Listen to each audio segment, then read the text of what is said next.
Hello everyone, welcome back to the channel. In today's video, we are counting down 100 most read non-fiction books for 2024. Whether you are looking to deepen your knowledge, find inspiration, or simply enjoy a great true story, there is something here for everyone. Let's get started. Autobiography of Malcolm X is the brilliant, painful, important story of one of the 20th century's most celebrated and controversial figures. Malcolm talks frankly about his conversion to Islam, his fight against racism, his belief that American society makes it next to impossible for humans to meet in America and not be conscious of their color difference. Eloquent, brutally honest, and humorous, this book is as relevant now as it was when it was published in 1964. Right Stuff, published in 1979. The Right Stuff contrasts the first astronauts, also known as the Mercury 7, with the Edwards AFP test pilots. A portrait of the space age and a pulse pounding look at daring pilots and courageous astronauts. The Right Stuff was called an exhilarating flight into fear, love, beauty, and fiery death. People, superb, breathtaking, and the rest book I have read in the last 10 years. The 1983 film The Right Stuff, starring Sam Shepard, Ed Harris, and Dennis Quaid, was based on this book. Eminent Victorians debunks old myths of high Victorianism by revealing the chauvinism, hypocrisy, and knots of stiff upper lips that characterized many of its heroes, from the self seeking ambitions of Cardinal Manning to the neuroticism of Florence Nightingale. The famous mathematician Bertrand Russell read the book while he was imprisoned in the Brixton for his anti war campaigning and wrote that I often laugh out loud in my cell while I was reading the book. The warder came to my cell to remind me that prison was a place of punishment. Best selling oral histories are rare, but when Working was published in 1974, it struck a chord with readers. A series of interviews with different workers, from parking attendants and grave diggers to prostitutes and brokers. Turkel explored what work means to the individual and how our self worth is often tied to what we do and how we feel about what we do. There's a little to no plot, but Turkel's portraits of men and women are deeply moving. A work of great personal courage and literary tour de force, this bestseller is Chiron's true account of his descent into a crippling and almost suicidal depression in 1985. The author of Sophie's Choice, Chiron is perhaps the first writer to convey the full terror of depression's psychic landscape, as well as the illuminating path to recovery. A short and incredibly powerful memoir of despair and inner strength. The Liberal Imagination, published at the beginning of the Cold War, Trilling's thoughts on Huckleberry Finn, the Kinsey Report, and F. Scott Fitzgerald challenged many commonly held beliefs of post war America and had an immense impact of Hannah Arendt, Mary McCarthy, Susan Sontag, Saul Bellow, Irving Howe, and others. Upon publication of the Liberal Imagination, Trilling became the United States' most recognizable intellectual. A fact he hated. He wrote in a journal, I have one of the greatest reputations in the academic world. This thought make me rich. The Second World War is Winston Churchill's six-volume memoir from the end of the World War One to the end of World War Two. Though this is a personal account, British law prevented many wartime files, as well as many top secret missions, from being openly discussed. As such, the Second World War is patchy in places and far from objective in others. Nevertheless, it's a chronicle of a crucial period written by one of the key men of that era. In Africa, Isaac would later comment, I learned how to tell tales. First published in 1937, this memoir is a reminiscence on the years the author spent living on a coffee plantation in Kenya. It is a nostalgic picture of African colonial life and the characters that populated it. Written after her return to her native Denmark, the descriptions of the Africa she knew are an evocative portrait of the country she had once called home. This massive 6 volume biography of Thomas Jefferson was published over the course of 34 years.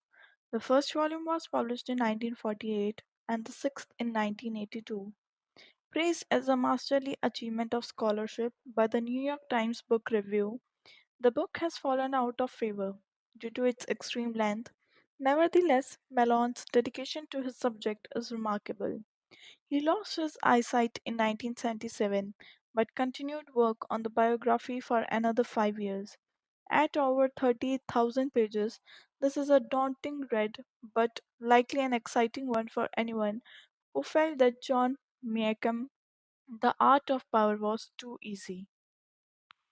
In the American Grain, published in 1925, In the American Grain was Williams' attempt to get inside the heads of some of the American founders or heroes, if you will, by examining their original records, beginning with the Vikings and including Ponce de Leon, Cotton Mather, Aaron Burr, and Abraham Lincoln. This unorthodox approach to the U.S. history involves Williams writing as his heroes in order to understand what being American means. Short but complicated, this is a thought provoking take on the U.S. history. Cadillac Desert, subtitled The American West in its Disappearing Water. This 1986 book explores the history of the American West through a single lens, the human demand for water.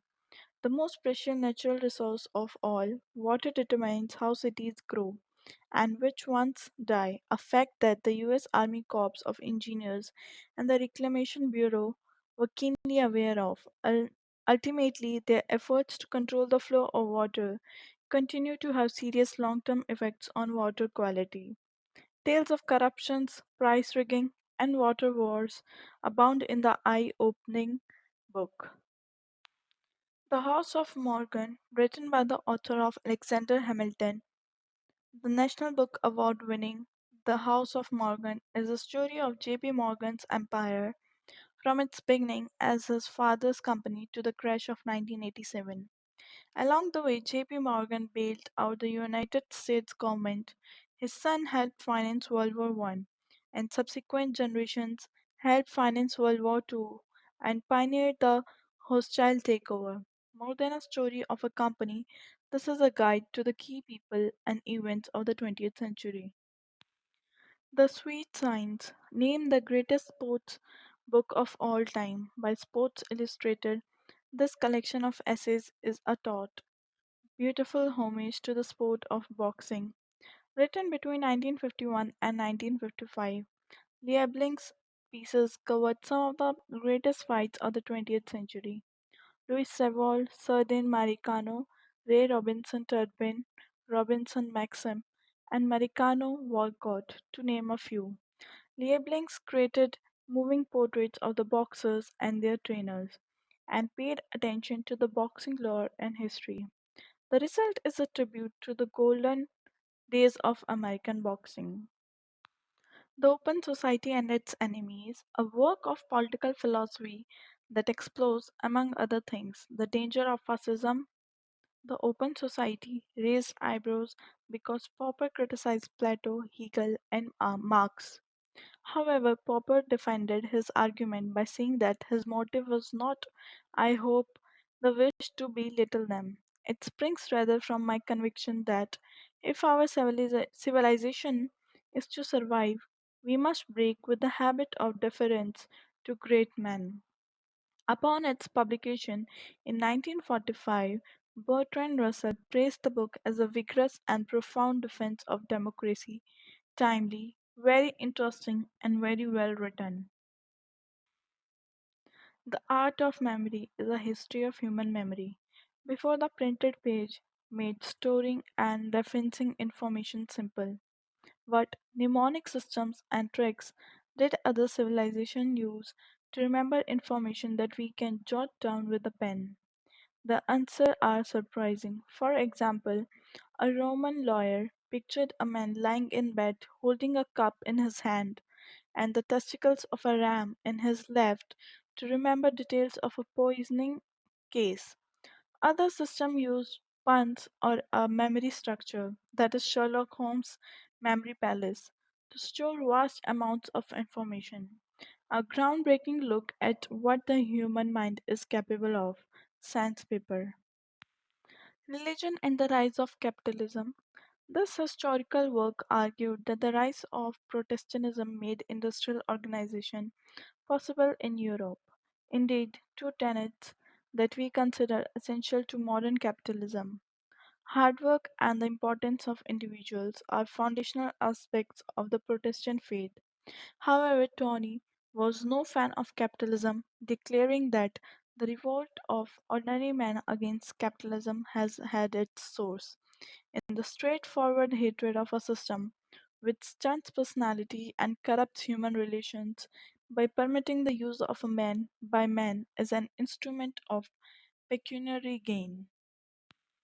Written in 1929, an address to the non religious, a preface to morals, argues that humanist values, as espoused by thinkers like Plato, Confucius, and Buddha, are eternal, while religious values rely on outdated understandings of government, law, and social custom.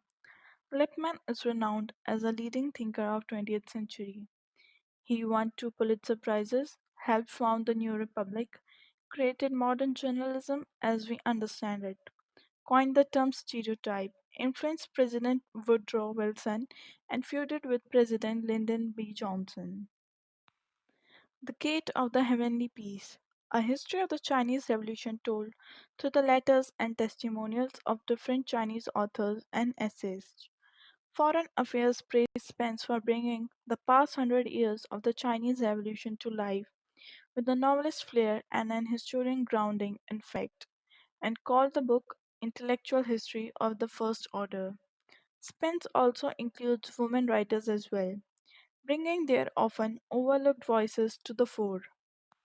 Before Kant, it was believed that science advanced by gathering data, with each new data point contributing to the upward trajectory of human knowledge. But Kant argued that scientific progress was actually dependent on short, explosive periods where scientists discarded old models or paradigms in favor of new ones. These revolutions, in turn, were dependent on social change. The idea that science could depend on irrational social forces was widely scoffed at by scientists, but Kant's ideas have seeped into the mainstream, as evidenced by the fact that terms like the Copernican revolution are accepted labels for periods of time. Based on a series of lectures that Woodward delivered at the University of Virginia, The Strange Career of Jim Crow discusses the history of segregation. Woodward argues that Jim Crow was not an inevitable result of slavery, the Civil War, or even the Reconstruction era. The fact that Jim Crow laws were enacted in the 1890s, a quarter of century after the Civil War ended, was part of Woodward's proof. The slim volume, 150 pages, was hugely influential when it was published in 1955, with Martin Luther King Jr. dubbing it the historical Bible of the civil rights movement. Winner of the 1964 National Book Award, The Rise of the West examines how different civilizations rose, fell, and interacted with one another, and argues that these interactions contributed to the ultimate fate of said civilization. Though this conclusion is taken for granted now, it was a new and startling conclusion when The Rise of the West was first published. Reviewing the book in New York Times, Hugh Trevor Roper wrote, "This is not only the most learned and the most intelligent, it is also the most stimulating and fascinating book that has ever set out to recount and explain the whole story of mankind." In 1945, an Egyptian peasant unearthed what proved to be the Gnostic Gospels, 13 papyrus volumes that expounded a radically different view of the life and teachings of Jesus Christ from that of the New Testament. Early Christians dared to ask many questions that Orthodox Christians later suppressed, and their explorations led to profoundly different visions of Jesus and his message. This exploration of the mysteries and beliefs of the first Christians won the National Book Award and the National Book Critics Circle Award, and is still considered a landmark study of the long buried roots of Christianity. Dubbed the greatest literary biography of the century by Anthony Burgess, this book translates James Joyce's books back into his life, affectionate, clear eyed, and thorough. Allman reveals that understanding Joyce's fiction is the key to understanding the man himself and vice versa. An excellent book for people who have struggled with Joyce's fiction or who want to learn more about the genius compelled to write such groundbreaking and frankly pretty challenging novels. Published in 1951, Florence Nightingale is an authoritative biography that restored Florence Nightingale's reputation. Also, an modern library list had not treated Nightingale well. An Oxford trained historian, Smith put her career on hold while raising her children, though she wrote potboilers on the side. As a result, Florence Nightingale is both well researched and very readable, and it transformed Smith into a respected historian and a best selling author practically overnight. The survivors of World War One produced great literature. All Quiet on the Western Front, Parade's End, A Farewell to Arms, Goodbye to All That, Testament of Youth, Storm of Steel, and Under Fire, to name a few. The Great War and Modern Memory explores how and why World War One, called the Great Fuck Up by the infantrymen who fought it and produced great work. Winner of the National Book Award and the National Book Critics Circle Award, this is a rare example of culturally relevant literary criticism.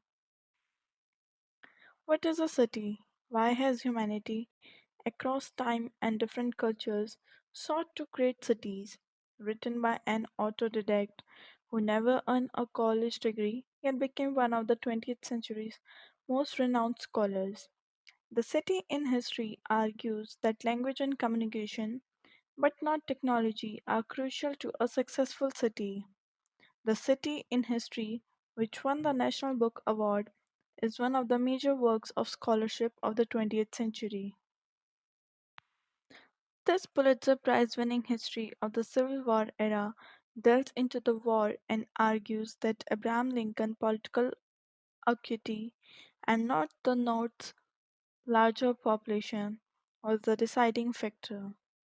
Battle Cry of Freedom received rave reviews when it was published, with the New York Times writing, "The Battle Cry of Freedom is the best one volume treatment of its subject I have ever come across. It may actually be the best ever published. It is comprehensive, yet second, scholarly without being pedantic, eloquent, and unrhetorical.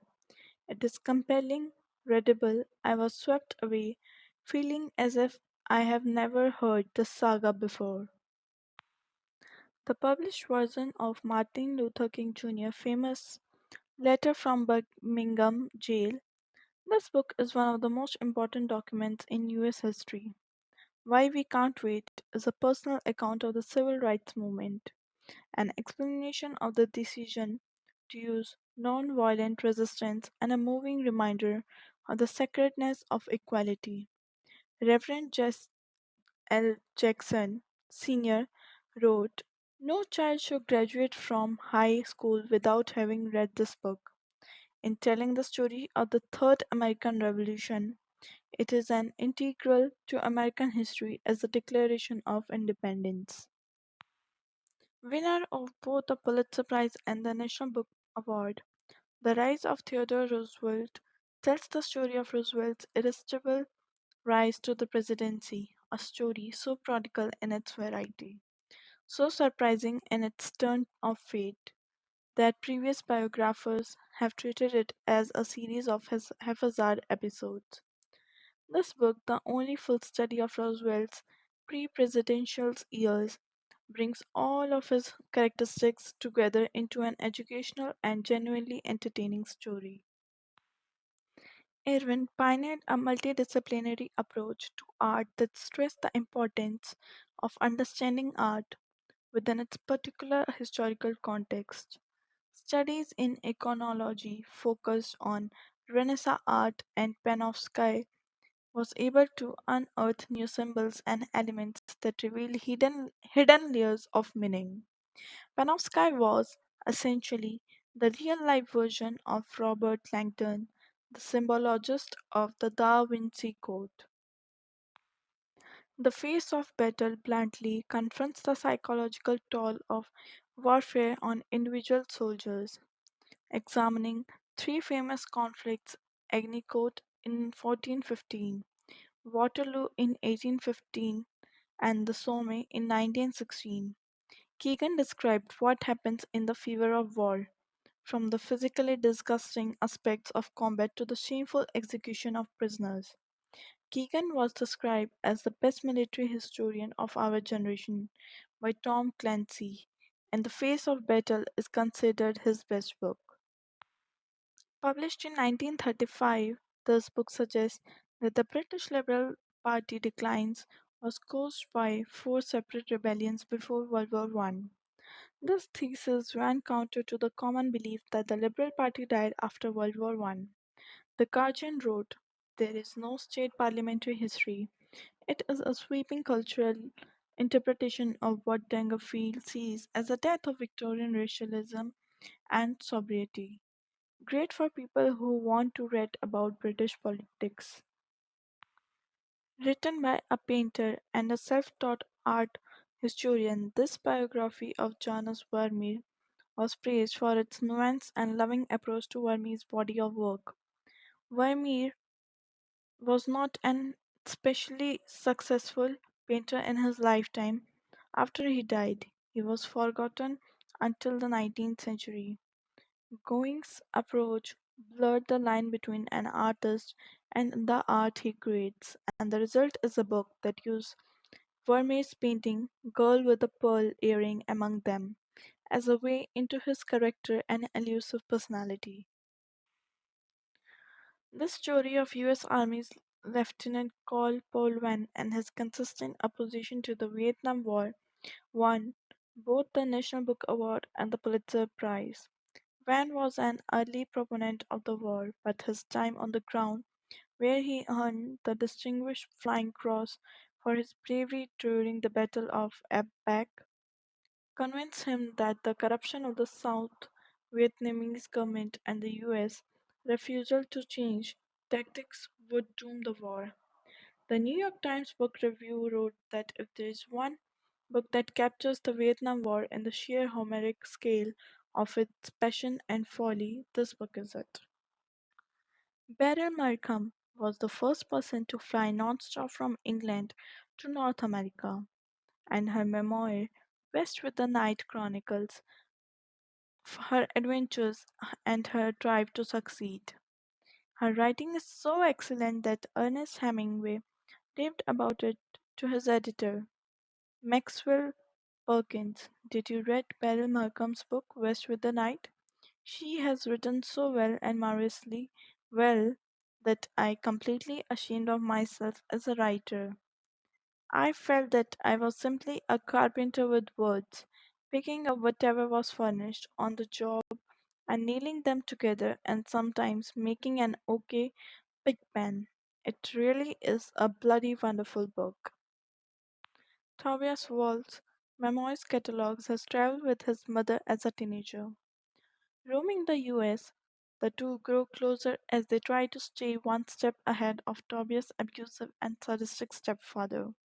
One critic marveled, so absolutely clear and hypnotic is Tobias Wool's painful memoir of growing up in the 1950s that a reader wants to take it apart and find some simple way to describe why it works so beautifully. Superb. The modern library does not recommend disassembling books. We do recommend reading them, though.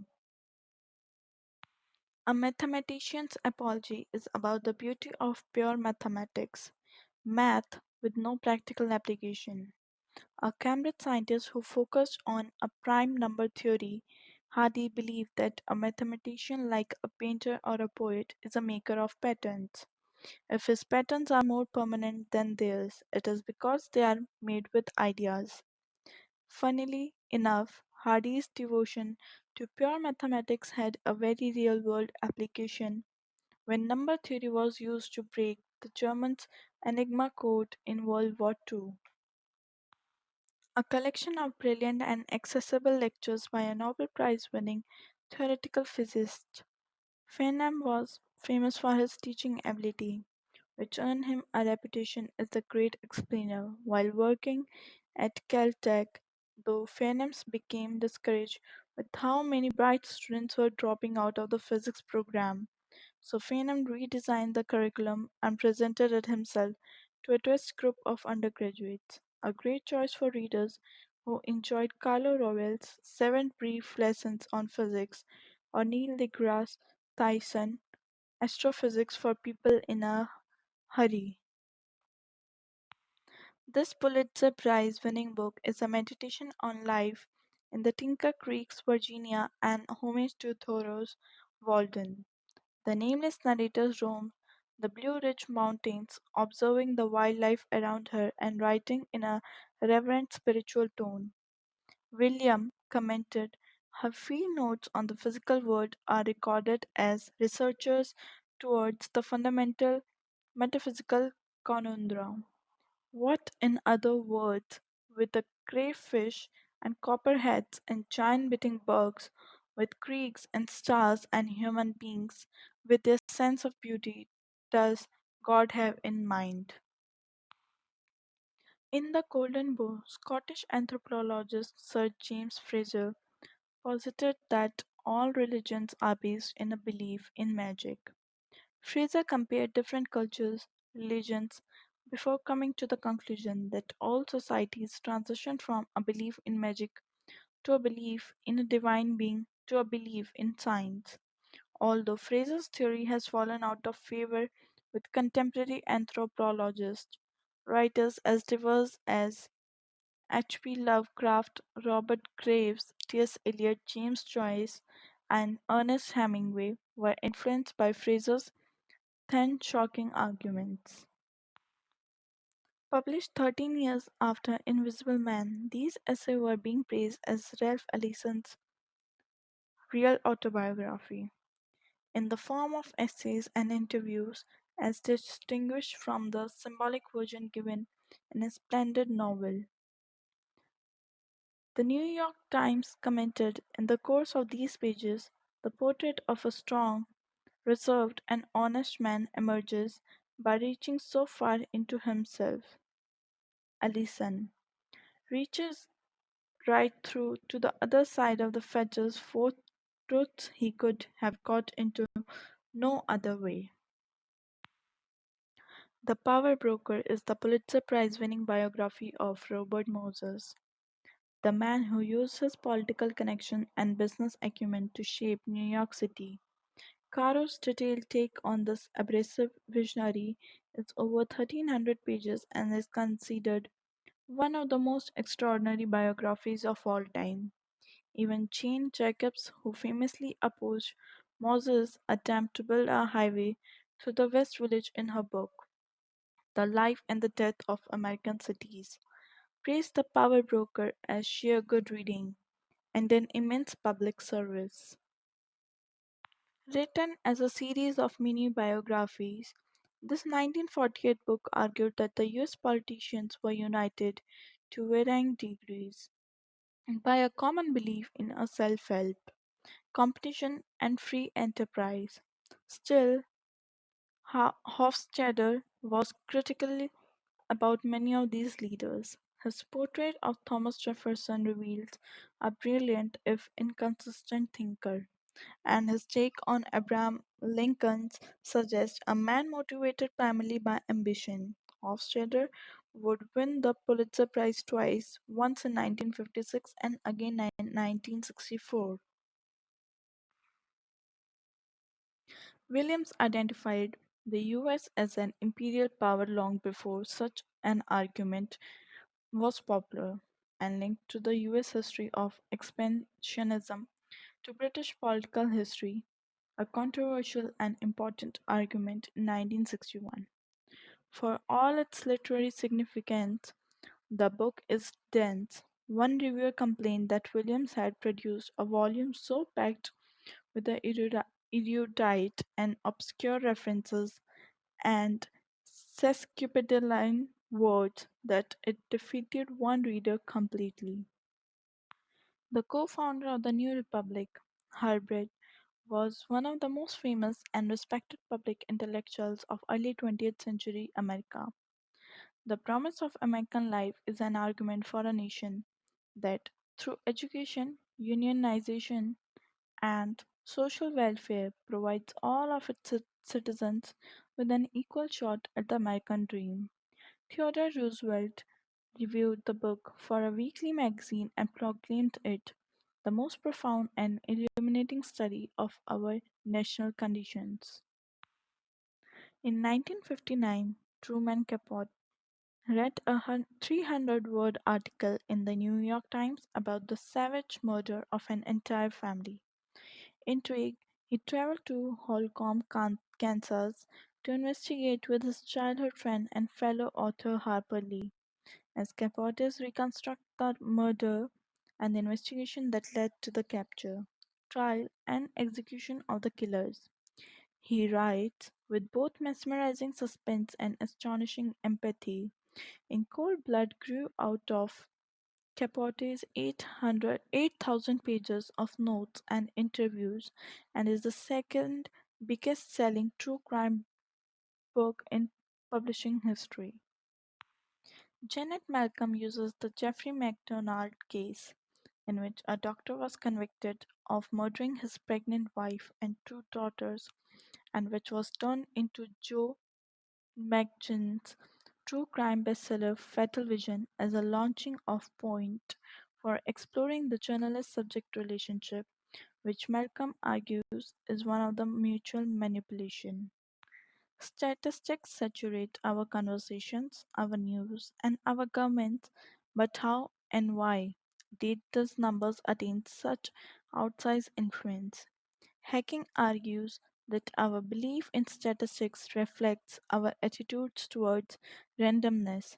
Do we believe that randomness exists, or do we believe that chance is merely ignorance of undiscovered laws of the universe? Although this book may not be for everyone, it did earn rave reviews from the American Historical Review and the Journal of the American Statistical Association, a book that has shaped how we talk about probability and our attitudes towards science. Subtitle: A Journal of My Son's First Year, and hilarious account of being a single mother at age 35 was heralded as a smart, funny, and comforting story written by a gifted novelist and journalist, Lamott, a former alcoholic, write about the sleep deprivation, the moment of bliss, and the confusion that accompanies parenthood. The Chicago Tribune praised Lamott as a wonderfully lit writer. Anyone who has ever had a hard time facing a perfectly ordinary day will identify. William Lamb II, Viscount Melbourne, was the Prime Minister of England best known as the political guide and close friend of the young Queen Victoria. There were rumors that she would marry him despite their 40-year age difference. A politician who was bored by politics, Lord Melbourne nevertheless created a stable coalition of moderates. Lord Cecil's two-volume biography, The Young Melbourne and the Lord M., was heralded as brilliant, beautifully, and utterly absorbing by the New York Times Book Review, and Cecil was dubbed a historian of the heart by L.P. Hartley. And there you have it, 100 non-fiction books that can transform your life, expand your knowledge, and inspire you to take action, whether you are interested in history, science, personal development, or memoirs. There's something here for everyone. If you enjoyed this video, please give it a thumbs up and share it with your friends. Don't forget to subscribe to our channel and hit the notification bell so you never miss out on our latest recommendations and reviews. Thank you for watching and happy reading. See you in the next video.